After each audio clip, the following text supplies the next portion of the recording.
the Stygimoloch. We just all love the Stygimoloch. Well, all except Jack. So, this is Jack Horner. Jack Horner has been the scientific advisor for Jurassic Park and Jurassic World throughout all the franchise from 1993 to today, including Jurassic World Fallen Kingdom. And Jack Horner wants to create a world where Stygimoloch never existed. There is of course a reason for this. Jack Horner has a theory.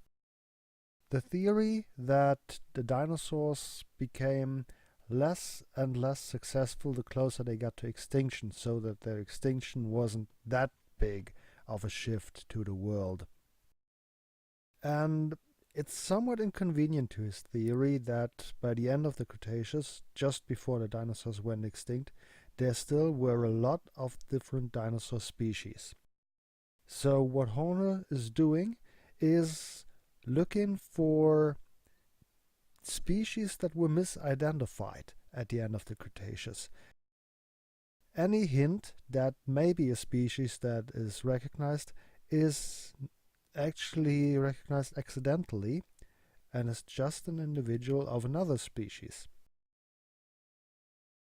In 2007, he published a work where he did this to a lot of dinosaurs living at the end of the Cretaceous, with varying degrees of success.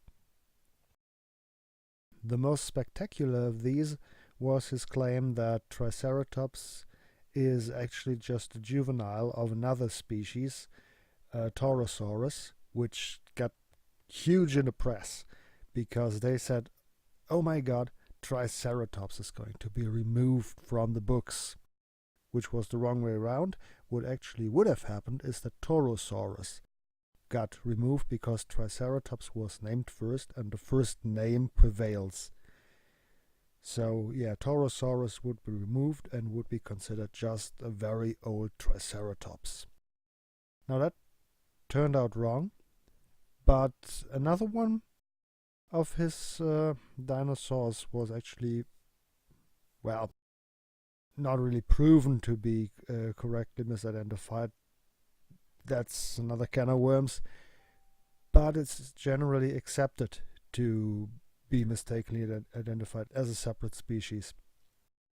And that is Nanotyrannus, another dinosaur that was literally named Tiny Tyrant and turned out to just be a young Tyrannosaurus Rex. And then there's a third one he talked about, Stygimoloch. Stygimoloch is interesting. What Horner found is that 3 different dinosaurs that were kind of similar, living around the same time, were actually age variants of the same dinosaur. So he got Dracorex as the youngest, then Stygimoloch, then Pachycephalosaurus. And we actually have Pachycephalosaurus in the franchise. He appeared in The Lost World. He was one of the dinosaurs that got hunted. Specifically, this one. Pachycephalosaurus. Carnivore? Huh? No. Herbivore, late Cretaceous.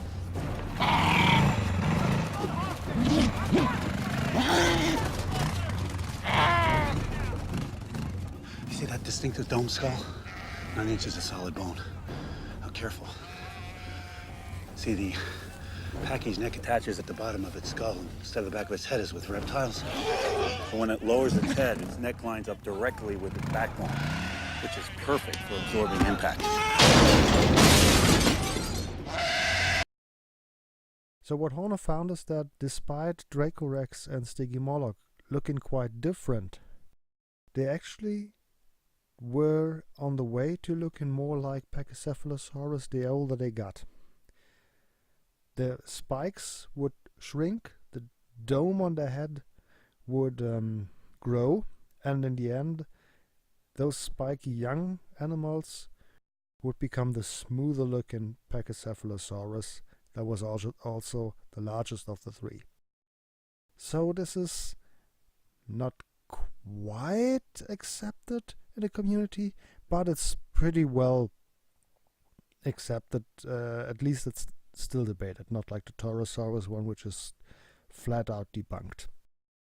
So that gives some leeway, but the weird thing is that this means Stygimoloch is a dinosaur that should not appear in Jurassic World, because the very scientific advisor of this movie is the guy who first said, hey, this is not a real dinosaur. This is just a young one of another one. And turns out what happens is that they just ignored Horner. Horner said this is the one thing he wanted changed about the movie, and apparently Colin Trevorrow is a huge fan of Stygimoloch, and he said, nope, we keep him in. And that is how Stygimoloch was kept in, and that is why it shouldn't appear there, but it seems like the Jurassic franchise has a scientific advisor mainly to ignore him. I will go into more detail about the whole naming back and forth with the next video, which will focus on the sauropods, so Brachiosaurus, Apatosaurus and Mamenchisaurus, and whether these animals actually appear in the movies, which ones do appear, which ones don't, and why naming these three dinosaurs is really a mess.